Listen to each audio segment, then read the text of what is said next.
suicide truck bomb in southern Afghanistan on Tuesday killed 2 civilians and wounded more than 40, officials said, in the latest attack since the Taliban began their annual offensive.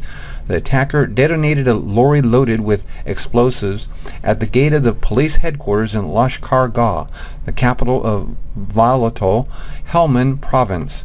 Afghan troops and police are battling the Taliban in the first fighting season since NATO ended its combat mission and left local forces to take charge of security.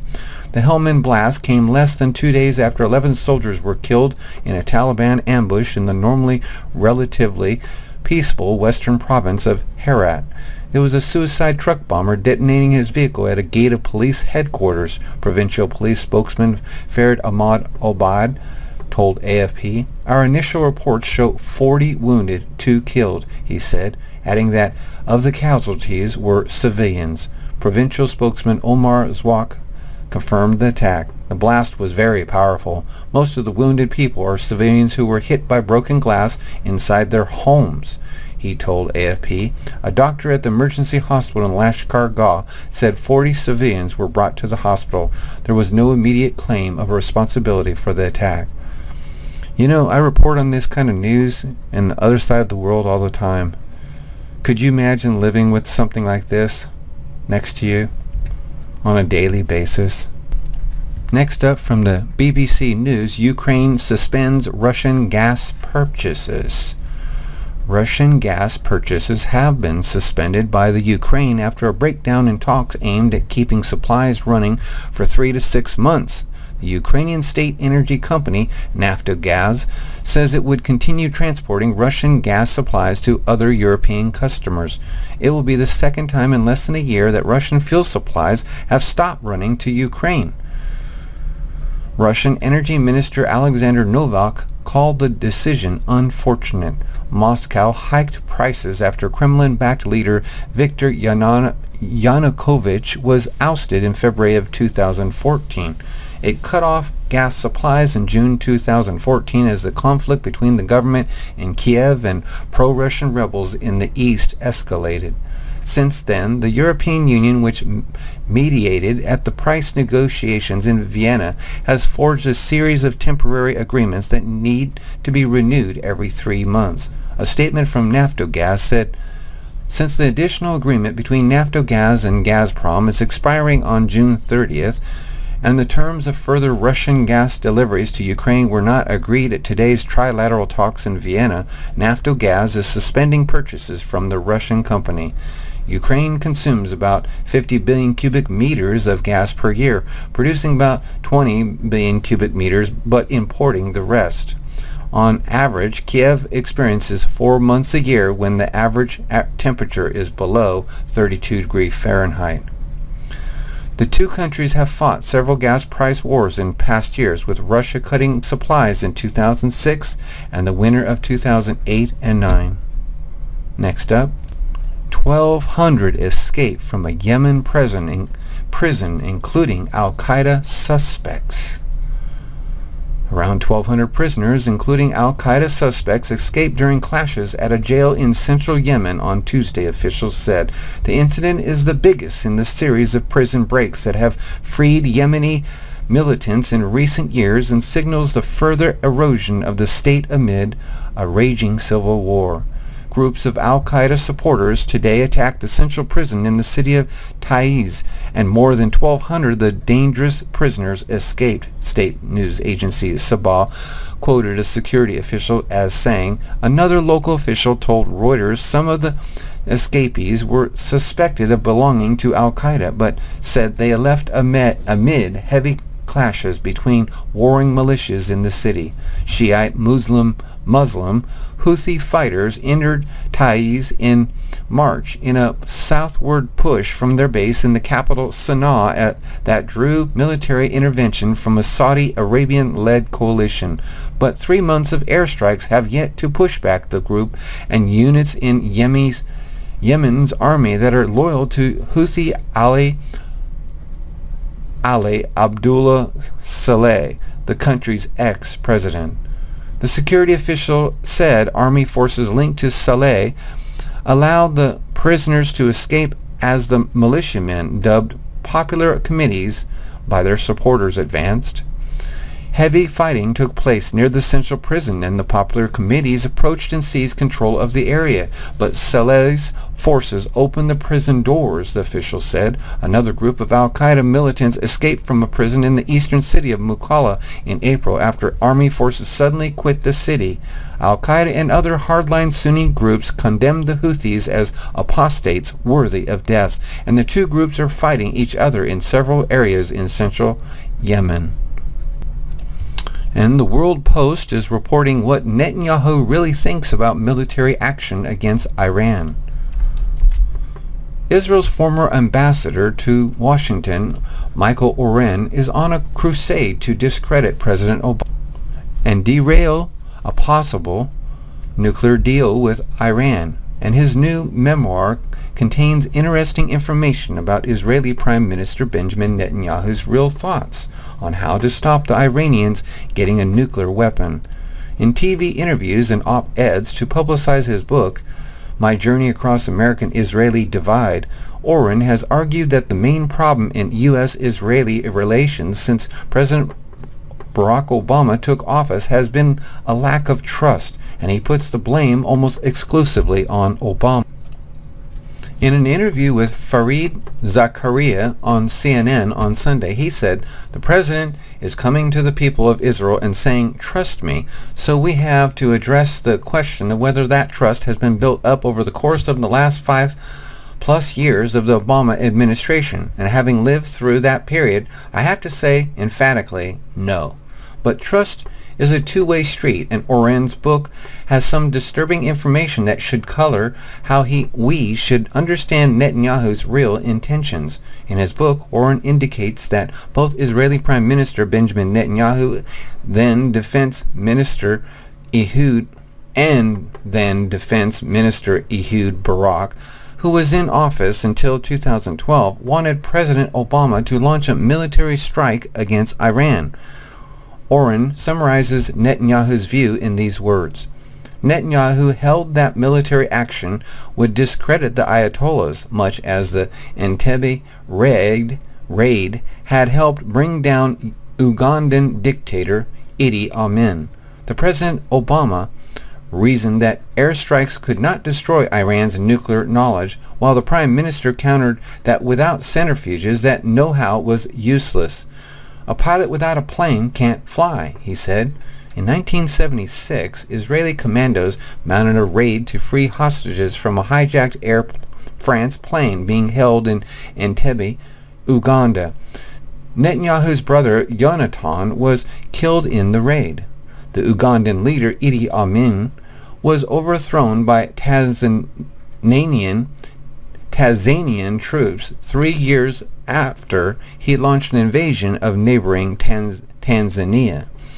Oren says Barak advocated a military strike to U.S. officials more than once with the argument that one night of strategic bombing will restore your lost prestige in the Middle East. The Iranian nightmare is a full-blown American attack, he quotes Barak as saying, and adds, but the response Barak received was silence. Netanyahu told the American people when he addressed a joint session of Congress in March that he did not favor military action against Iran, but merely a better deal.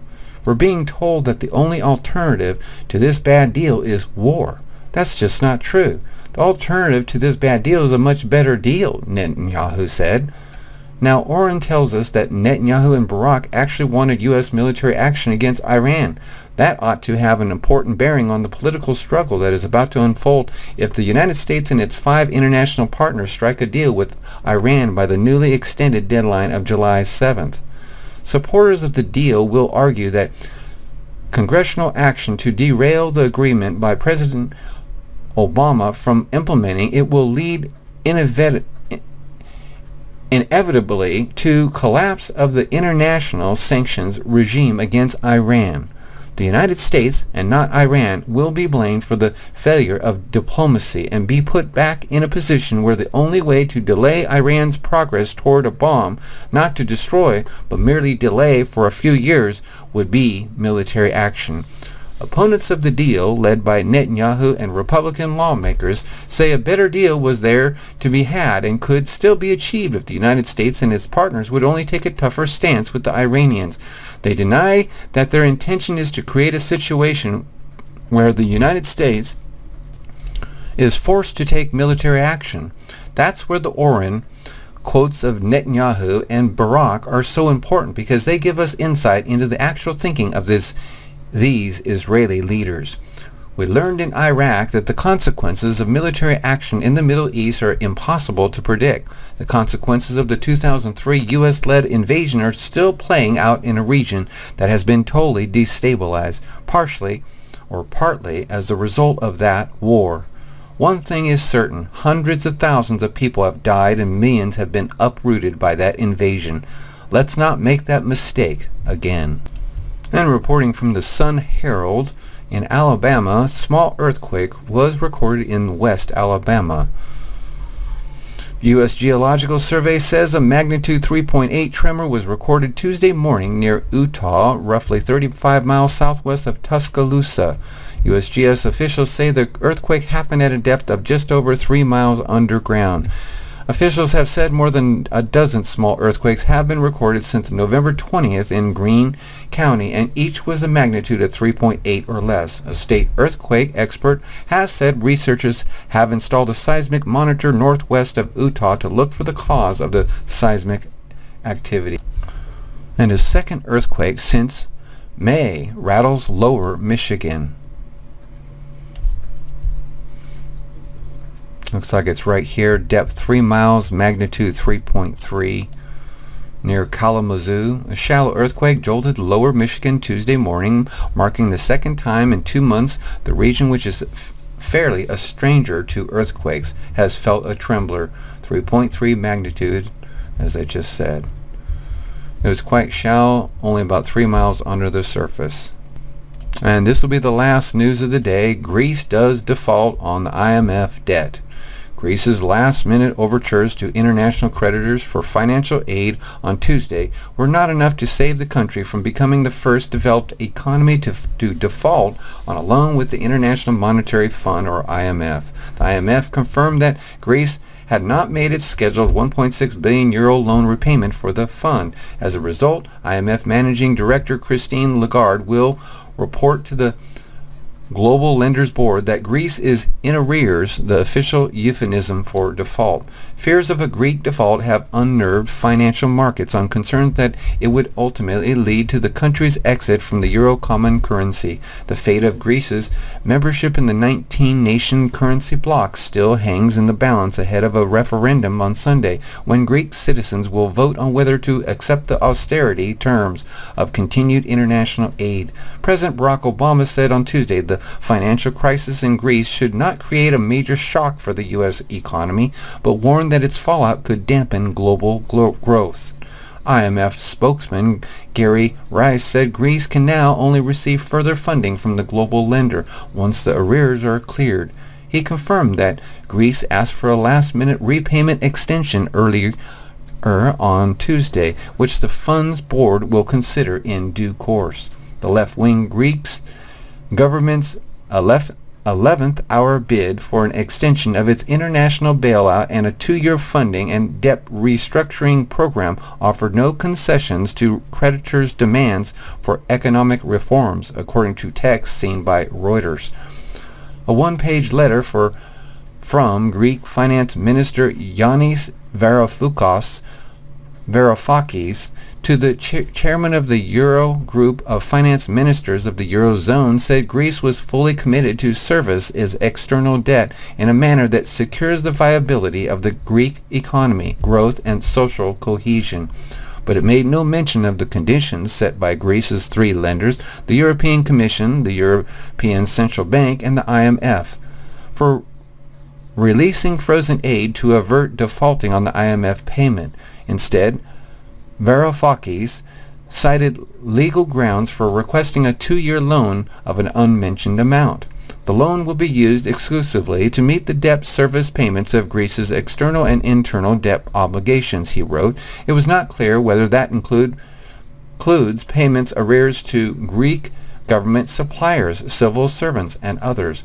The letter went on to say, until this loan is agreed and in force, Greece requests for the program to be extended by the Eurogroup for a short period of time in order to ensure a technical default is not triggered. Before the payment deadline, Varoufakis indicated on a call with European counterparts that Athens might scrap the upcoming referendum if a deal was reached, according to Eurozone sources. But the latest Greek proposals came too late to prevent Greece's existing aid package, with locked up funds it needs to pay wages, salaries, and debt, from expiring at midnight. Now Greece will lose access to a 1.8 billion euro loan tranche and 10.9 billion euros for recapitalizing banks. Doors still open? The flurry of diplomacy came as tens of thousands of people descended on Athens' central Syntagma Square over the past 24 hours in two different rallies, one to reject additional austerity measures and the other to push for Greece to agree to the terms in order to keep the financial spigot open. In a sign that European officials have not given up on finding a solution, finance ministers said they would confer on Wednesday over Greece's latest loan request and debt restructuring. It was unclear how much the Wednesday call could achieve. The trust between Athens and European capitals is in tatters after 5 months of acrimonious negotiations, and the relationship further deteriorated after Athens on Saturday decided to put creditors' proposals to a referendum. Greek Prime Minister Alexis Tsipras has said the plebiscite is the democratic way for Greeks to decide if they will accept more budget cuts and taxes in return for international aid. He has urged a no vote. German Chancellor Angela Merkel has ruled out further negotiations until after Sunday's referendum. Jeroen Dijsselbloem, chairman of the Eurozone's group of finance ministers, warned that Athens was welcome to ask for new aid, but that it would come with conditions. What can change is the political stance of the Greek government that has led to this unfortunate situation, he said, in what appeared to be a further attempt to gain traction with creditors. Varoufakis indicated during Tuesday's call that Athens might urge Greeks to vote in favor of bailout terms if a deal on a new loan was reached, the Eurozone sources said. Yes or no to the euro. Greece has received nearly 240 billion euros in two bailouts from the European Union and IMF since 2010. The money has allowed it to stay afloat, but at a high cost to its population, which has absorbed cuts to pensions, wages, and public services. It is the first time in IMF history that an advanced economy has defaulted on a loan from the world's financial backstop, putting Athens, whose economy has contracted by more than 25% since 2009, in the same bracket as Zimbabwe, Sudan, and Cuba. On Tuesday, Fitch Ratings agency cut its long-term rating on Greece to CC from CCC, saying the breakdown of negotiations had significantly increased the risk that Greece would not be able to meet its debt obligations in the next few months. With its missed IMF payment, Greece is on a path out of the euro with unforeseeable consequences for the EU's grand project to bind countries through a single currency and for the global economy. On Monday, Standard & Poor's lowered its sovereign rating on the country and said the probability of Greece exiting the Eurozone was now about 50%. What would happen if Greece came out of the euro? There would be a negative message that euro membership is reversible, said Spanish Prime Minister Mariano Rajoy, who a week ago declared that he did not fear contagion from Greece. The imposition of capital controls to prevent the banking system from collapsing has given Greeks a bitter foretaste of what could follow exit from the euro. The government began a week-long shutdown of the